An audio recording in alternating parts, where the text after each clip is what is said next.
জাকাত কি অগ্রিম দেওয়া যাবে? শুধু কি রমজানেই জাকাত দিব? জাকাত অগ্রিম দেওয়া যায়। হিসেবটা আপনি রাখলেন এবং পরে অ্যাডজাস্ট করলেন। ধরেন আপনি প্রতি বছর রমাদানে জাকাত দেন। এখন আপনার এমন একজন আত্মীয় আপনার কাছে হাত পেতেছেন বা সাহায্য চেয়েছেন, যিনি অনেক নিডি, তার হয়তো ট্রিটমেন্ট দরকার, তার মেয়েটার বিয়ে দেওয়া দরকার, তার খুব জরুরি কোনো খরচ দরকার এবং তিনি অসচ্ছল, অভাবী মানুষ, জাকাত পাওয়ার উপযুক্ত, সে ক্রাইটেরিয়ায় পড়ে। তাহলে সেক্ষেত্রে আপনি এখন তাকে 10,000, 20,000, 50,000, 1 লাখ যে টাকাটাই দিলেন, দেওয়ার সময় আপনার ইন্টেনশন থাকতে হবে যে এটা আমি আমার জাকাতের পার্ট থেকে দিচ্ছি। ডায়েরিতে নোট রাখবেন যে আমি জাকাতের পার্ট থেকে এই টাকাটা দিলাম, অথচ আমার জাকাত আমি রমজানে দেব। গত বছরের জাকাত আমার দেয়া শেষ, তাহলে রমজানে যে জাকাতটা দেব এই জাকাতের অগ্রিম হিসাবে আমি এটা দিলাম। রমজানে আমার জাকাত যখন আমি কাউন্ট করব তখন এটা মাইনাস তখন আমি করব, এটা করার সুযোগ আছে। আবার জাকাত রমজানের সব ক্যালকুলেশন করে ফাইনালাইজ করে আমি রেখে দিলাম, 1 মাস পরে আমি 2 মাস পরে আমি তার কিছু অংশ টাকা দিলাম, সেটাও জায়েজ আছে। কিন্তু হিসাব করা এবং কমপ্লিট পৃথক করে ফেলা ওই অ্যামাউন্টটাকে, জাকাতের অ্যামাউন্টটাকে, এটা জরুরি। তবে আগে পরে দেওয়া যায়, সমস্যা নেই। আর রমজানে জাকাত দিতে হয় এরকম কোনো কথা কিন্তু নেই, বাট এটা আমাদের সমাজে এস্টাবলিশড হয়ে গেছে। জাকাত এটা প্রত্যেকের অর্থ বছরের সাথে সম্পৃক্ত। আপনার কখন জাকাত দেওয়ার মতো টাকা এসেছে পরবর্তী 1 বছর পর, চান্দ্রবর্ষে, সৌরবর্ষের চাইতে কিছুদিন কম হবে, 15-20 দিন। সো আপনি পরবর্তী বছরে ওই সময় হিসেব করে জাকাত দিবেন।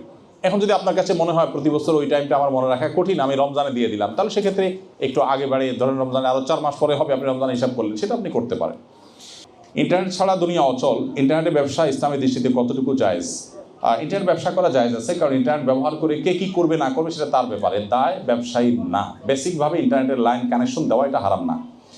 আমার 35 ভরি গহনা আছে, আমার 2টা বিবাহ উপযুক্ত মেয়ে আছে, আমি যদি তাদেরকে গিফট হিসাবে গহনাগুলো ভাগ করে দিই তাহলে কি আমার জাকাত দিতে হবে? এটা বেশ চালাকি অনেকে করেন যে 35 ভরির জাকাত দিতে হলে অনেক টাকা দিতে হবে, তাহলে আমি ভাগযোগ করে দিলাম, সেক্ষেত্রে জাকাত আসবে না। সেক্ষেত্রে আপনার 35 ভরি আপনি কয়জনকে দিবেন বললেন? 2টাকেই। 2টা মেয়েকে দিলে তো তাদের উপরে 12.5, কত আসবে? 17.5 করে। তো 17.5 ভরি করলে তাদেরও তো জাকাত আসবে, একই কথা। বরং আপনি যেটা করতে পারেন সেটা হলো যে 7 ভরি করে দিলেন, কারণ 7.5 ভরি নিচে জাকাত আসে না, তাহলে 7-7 14 ভরি, এটা জাকাত থেকে সেভ হয়ে গেল। কিন্তু এটা কি আমাদের আলামত যে জাকাত থেকে বাঁচার জন্য চেষ্টা করবেন। আর জাকাত দিতে পারে তো সৌভাগ্যের ব্যাপার, সমস্যাটা কোথায়? একটা অংশ, সামান্য অংশ বিক্রি করলে আপনি কয়েক বছর জাকাত দিতে পারবেন, বিধায় এটা থেকে পলায়ন করা উচিত না, এটা কি আমাদের আলামত। ইউরোপের আয় এবং ব্যয় অনুযায়ী কত ইউরো জমা হওয়ার পর জাকাত দিতে হবে? কারণ এখানে আমাদের মাসিক ব্যয় বাংলাদেশি টাকায় 3 লক্ষ টাকা মধ্যবিত্তদের জন্য। আসলে জাকাতের বিষয়টা, এটা কোথায় আপনি আছেন, কোন দেশে অবস্থান করছেন, আপনার মাসিক আয় কত, এটার উপর ডিপেন্ড করে না। জাকাতের বিষয়টা হলো আপনার মাসিক আয় 3 লাখ কেন, 5 লাখও যদি হয়, আর আপনার যদি সবগুলো খরচ হয়ে যায়, তাহলে আপনার উপর জাকাত আসবে না।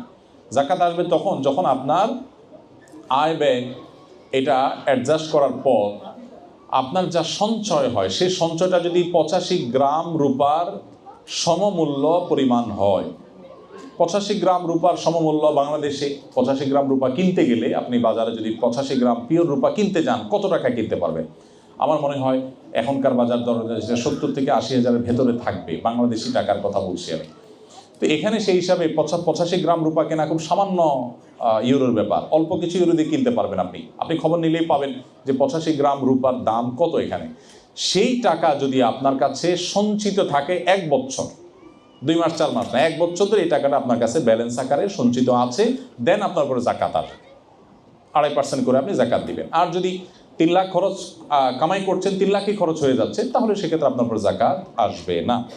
অনেকে আছেন অল্প টাকা কামাই করেও জাকাত তার উপরে আসবে, আবার অনেকে আছেন অনেক বেশি টাকা কামাই করেও তার জাকাত আসবে না। এটা ডিপেন্ড করবে তার সঞ্চয় হয়েছে কি হয়নি তার উপরে।